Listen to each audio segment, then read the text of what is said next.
അമ്മ എന്ന വിളി അദ്ധ്യായം 5 ചോദ്യങ്ങൾക്ക് മുമ്പിൽ. ആശുപത്രിയിൽ നിന്ന് വീട്ടിലെത്തിയപ്പോൾ നയൻതാരയുടെ മനസ്സ് അല്പം ശാന്തമായിരുന്നു. അഞ്ജു പനി മാറി വീണ്ടും പഴയ പോലെ ചിരിക്കാനും കളിക്കാനും തുടങ്ങി. അവൾ വീടിൻ്റെ മുറ്റത്ത് ഇഴഞ്ഞു നടക്കുമ്പോൾ നയൻതാരയുടെ മുഖത്തും ഒരു ചെറിയ പുഞ്ചിരി വിടർന്നു. പക്ഷേ ആ സന്തോഷം അധിക നേരം നീണ്ടു നിന്നില്ല. അടുത്ത ദിവസം രാവിലെ അഞ്ജുവിനൊപ്പം മുറ്റത്തിരുന്ന് കളിക്കുകയായിരുന്നു നയൻതാര. വീട്ടുമുറ്റത്ത് ചിലരുടെ ശബ്ദം കേട്ടാണ് നയൻതാര ഉമ്മറത്തേക്ക് ചെല്ലുന്നത്. അവിടെ ചിലർ ചുറ്റും വട്ടം കൂടി നിന്ന് എന്തൊക്കെയോ സംസാരിക്കുന്നുണ്ട്. അവരുടെ ഇടയിൽ നമ്മുടെ പരദൂഷണ റാണിയായ ദേവികയും ഉണ്ടായിരുന്നു. നാട്ടുകാരുടെ ബഹളം കേട്ടുകൊണ്ടാണ് നയൻതാരയുടെ അച്ഛൻ മാധവൻ പുറത്തേക്ക് വരുന്നത്. ചേട്ടാ, മാധവൻ ചേട്ടാ, ഞങ്ങൾക്ക് ചിലത് പറയാനുണ്ട്, ദേവിക മാധവനോടായി പറഞ്ഞു. ഞങ്ങൾ എന്ത് ചെയ്യണമെന്നാണ് ദേവിക നീ പറയുന്നത്? അച്ഛൻ മാധവൻ അന്വേഷിച്ചു. അച്ഛൻ്റെ കൂടെ സഹോദരനും അമ്മ സരസ്വതിയും ഉണ്ടായിരുന്നു. ഈ കുഞ്ഞിനെ എന്ത് ചെയ്യണമെന്ന് ഞങ്ങൾ ആലോചിച്ചു കൊണ്ടിരിക്കുകയാണ്. ചേട്ടാ, ഞങ്ങൾ നാട്ടുകാർ പറയാനുള്ളത് പറഞ്ഞില്ലെന്ന് മാത്രം പറയരുത്. ഇനി ഈ കുട്ടിയെ വീട്ടിൽ വെച്ചിട്ട് നാട്ടുകാർ അത് പറയുന്നു ഇത് പറയുന്നു എന്നൊന്നും പറഞ്ഞിട്ട് കാര്യമേ ഇല്ല. അച്ഛൻ തലകുനിച്ചു. ആ സമയത്താണ് നയൻതാര കുഞ്ഞുമായി അവരുടെ അടുത്തേക്ക് എത്തുന്നത്. എന്താ അമ്മേ, എന്തു പറ്റി? അവൾ തിരക്കി. അച്ഛൻ എന്തിനാ തലകുനിച്ചു നിൽക്കുന്നത്? നീ കാണിക്കുന്ന പ്രവർത്തികൾക്ക് നിന്റെ അച്ഛൻ തല കുനിക്കല്ലാതെ തല ഉയർത്തി നിൽക്കണോ? ദേവിക തിരക്കി. ദേവിക ചേച്ചി, ഞാൻ എന്ത് ചെയ്തെന്നാണ് ഈ പറയുന്നത്? നീ എന്തിനാണ് ഈ കുഞ്ഞിനെയും കൊണ്ട് നടക്കുന്നത്? അത് പോരാഞ്ഞിട്ട് ഇപ്പോൾ ദാ വേറൊരുത്തനെയും കൂടെ കൊണ്ട് നടക്കുന്നുണ്ട്. എന്താ നിന്റെ ഉദ്ദേശം? നീ മാത്രമല്ല ഈ നാട്ടിൽ ജീവിക്കുന്നത്, ഞങ്ങളുടെ മക്കൾക്കും ഇവിടെയൊക്കെ ജീവിക്കേണ്ടതാണ്. നാളെ ഈ നാട് നിന്റെ പേരിൽ വൃത്തികെട്ട രീതിയിലായിരിക്കും അറിയപ്പെടുന്നത്. ദേവിക ചേച്ചി, ഞാൻ ഈ കുഞ്ഞിനെ ഏറ്റെടുത്തു എന്ന് കരുതി എനിക്ക് പുറത്തേക്കൊന്നും പോവാതിരിക്കാൻ പറ്റുമോ? ഈ കുഞ്ഞിന് ഇന്നലെ നല്ല പനിയായിരുന്നു. എന്നെ സഹായിക്കാൻ വിമല മാത്രമേ ഉണ്ടായിരുന്നുള്ളൂ. അതിനെയാണ് നിങ്ങൾ എല്ലാവരും കൂടി ഇങ്ങനെ വളരെ മോശമായ രീതിയിൽ സംസാരിക്കുന്നത്. എനിക്ക് നിന്നോടൊന്നും പറയാനില്ല. ഞാൻ സംസാരിക്കുന്നത് നിന്റെ അച്ഛൻ്റെ അടുത്താണ്. മാധവൻ തലകുനിച്ചു. ഞങ്ങൾ എന്ത് ചെയ്യണമെന്ന് ആലോചിച്ചു കൊണ്ടിരിക്കുകയാണ്, അയാൾ പറഞ്ഞു. ഇതിലിപ്പോൾ ആലോചിക്കാൻ എന്തുണ്ട്?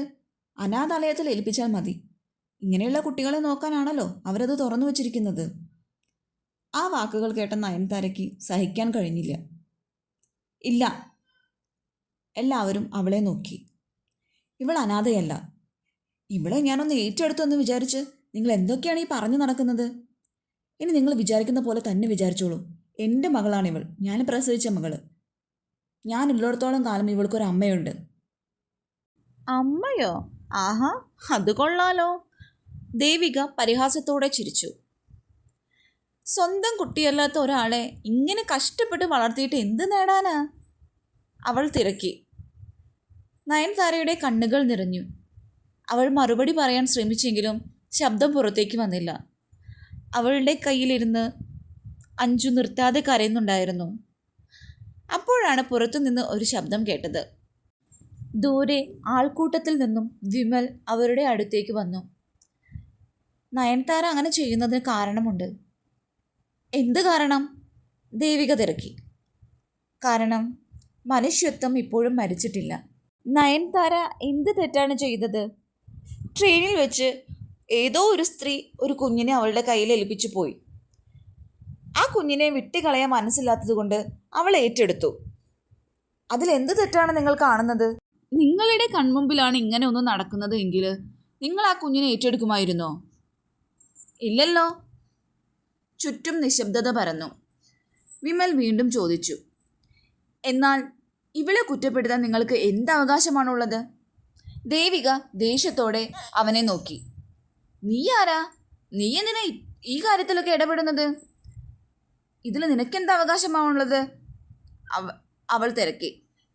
വിമൽ ഒരു നിമിഷം പോലും മടിക്കാതെ തന്നെ മറുപടി പറഞ്ഞു. കാരണം ഞാൻ ന്യായത്തിൻ്റെ ഒപ്പമാണ്. ഞാൻ നയൻതാരയുടെ കൂടെയാണ്. അവളുടെ കൂടെ നിൽക്കാനും ആൾക്കാർ വേണമല്ലോ. അല്ലാതെ നിങ്ങൾ പറയുന്ന ഈ പരദൂഷണം കേട്ട് നിങ്ങളുടെ പിന്നാലെ മാത്രം വന്നാൽ മതിയോ ആൾക്കാർ? ആ വാക്കുകൾ കേട്ട് നയൻതാരയുടെ ഹൃദയം പിടഞ്ഞു.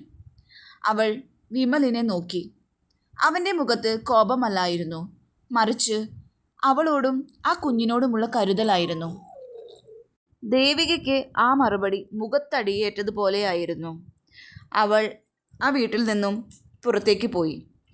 പിന്നാലെ കൂട്ടം കൂടി നിന്നിരുന്ന നാട്ടുകാരും.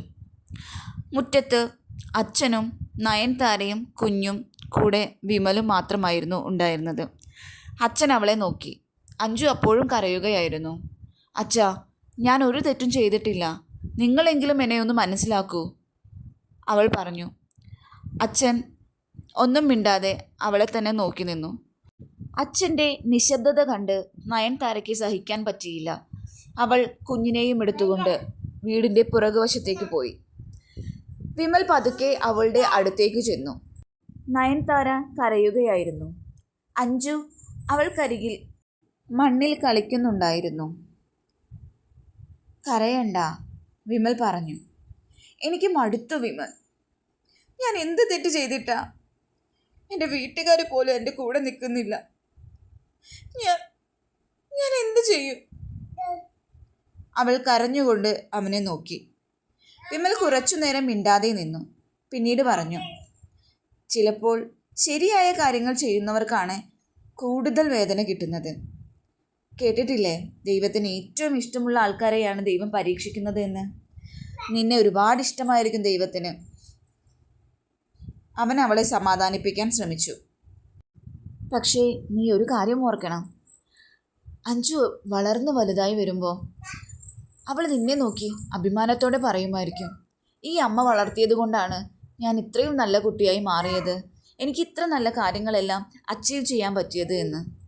അതുപോലെ നിനക്ക്. നയൻതാര അവനെ നോക്കി ചിരിച്ചു. ആ ഒരു നിമിഷം അവൾക്ക് ആദ്യമായി തോന്നി, തന്നെ മനസ്സിലാക്കുന്ന ഒരാൾ ഈ ലോകത്തുണ്ടെന്ന്. അതൊരു പക്ഷേ തൻ്റെ അച്ഛനോ അമ്മയോ സഹോദരനോ ആയിരുന്നില്ല, മറിച്ച് താനുമായി ഒരു ബന്ധവുമില്ലാത്ത ഒരാൾ. വിമൽ. അവൾക്ക് ആശ്ചര്യം തോന്നി. അവൻ അഞ്ജുവിൻ്റെ അടുത്തേക്ക് വന്നു. അഞ്ജുവിനെ എടുത്ത് അവളുടെ കവിളിൽ ഒരു മുത്തം നൽകി. അത് പുഞ്ചിരിയോടെ നയൻതാര നോക്കിയിരുന്നു. ഞാൻ എഴുതുന്ന കഥകളും എൻ്റെ അവതരണവും നിങ്ങൾക്ക് ഇഷ്ടമാവുകയാണെങ്കിൽ എന്നെ ഒന്ന് സബ്സ്ക്രൈബ് ചെയ്ത് സപ്പോർട്ട് ചെയ്യണേ.